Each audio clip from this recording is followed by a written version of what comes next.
This is a new episode on point 10 of W. Edwards Deming's 14 Points for Management.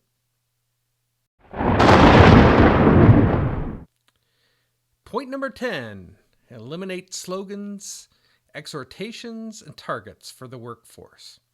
So there's a couple of, quite a few lessons from this that I've learned over the years. The first one being that the system that most people are working in are broken.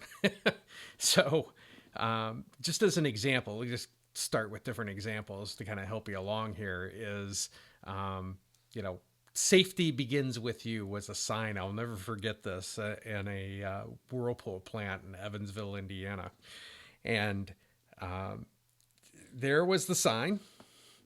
And as I'm walking up the stairs to the mezzanine where the offices were for some of the supervisors and managers I was meeting with, was a missing stair and another one that kind of wiggled back and forth when you stepped on it.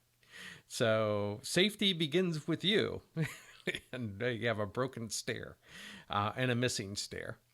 Another example is, you hear this all the time as far as slogans go, just have a positive attitude. That's all you have to do. And in the meantime, you're working in a system that's just full of crap, that can't deliver anything. It has inferior hiring, inferior training, inferior thinking. And, having a slogan or exhortation given to employees just becomes maddening. It becomes a joke. And most of the time, employees and even some customers are making jokes about it. So get your system in order first before you start slogans and exhortations. As a matter of fact, I would just say stay away from them.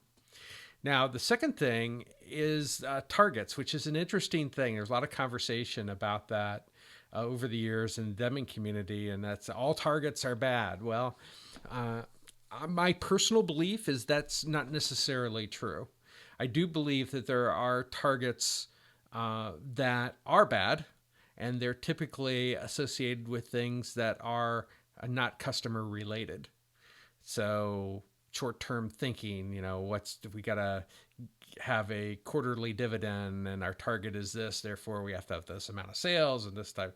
So there's a lot of financial components to it, but just focusing in on the financials by itself and setting targets for them does not make you create value for a customer that actually takes care of the financials.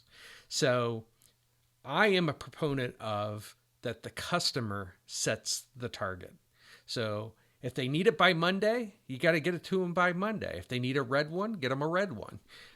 It's those types of things. And the problem that you have in today's systems is that customers, the frontline people are so overwhelmed with other targets that they're trying to hit. How many calls am I taking in a day? Things of that sort, that they completely miss what's important to the customer. And so you need to find out what's important to the customer. And this is part of the executive education program, is I take you through a process in essence to uncover that. But it has to be intentional, because if your people on the front line are so focused on other targets that don't have anything to do with creating value, then those financials will continue to go down. It's a bit counterintuitive, but it's one of those things that I find every time within organizations. And these go back to things associated with control and motivation again.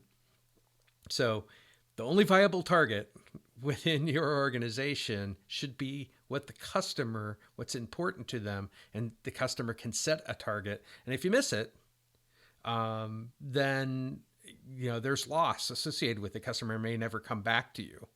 And as I've learned also, just showing up early because you thought it was a good idea for a customer to fix their or to install their cable or something like that, and worked with many telecoms, that the customer wasn't ready for you.